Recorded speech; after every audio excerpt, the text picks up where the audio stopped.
Then hello, welcome to RBN Music Zone.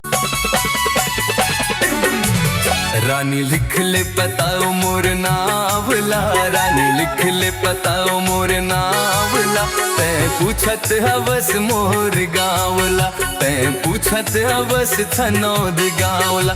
रानी लिख ले पताओ मोर नावला, रानी लिख ले पताओ मोर नावला। तैं पूछत हवस मोर गावला, तैं पूछत हवस थनौद गावला।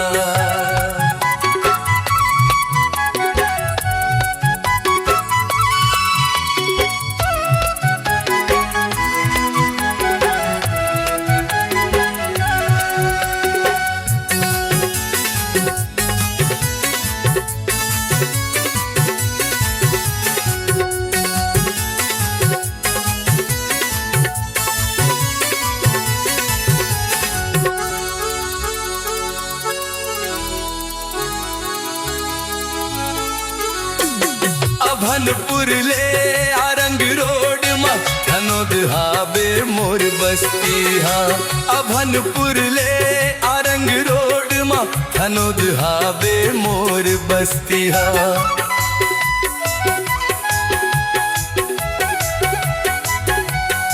हनुमान मोड़ ले सीधा रोड मा धरण चौक ले कटबे ना।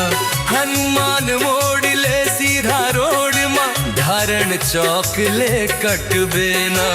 मोर घर है पीपर के छाँव मा, मोर घर है पीपर के छाँव मा। रानी पूछत हवस मोर गावला,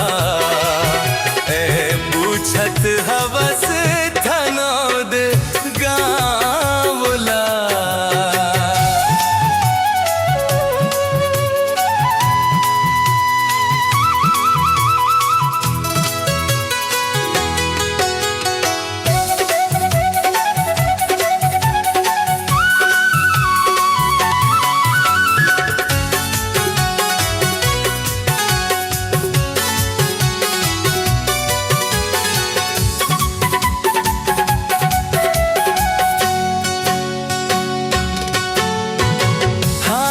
भनपुर रायपुर है जिला उजले बे कुरी गाँव गाँव माँ।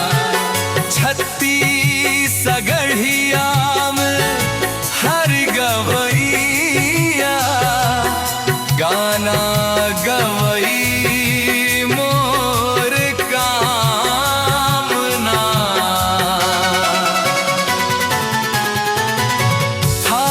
भनपुर रायपुर है जिला पूछ ले बे तोरी गाँव गाँव माँ।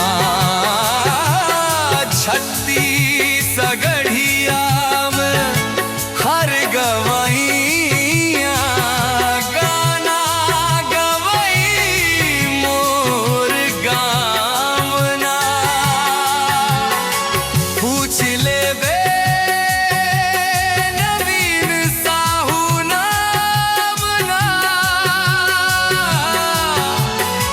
पूछ ले बे नवीन साहू नावला।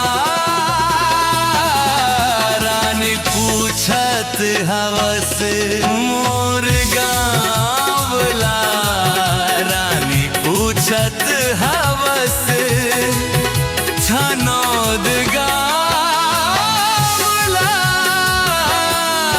रानी लिख ले पता मोर ना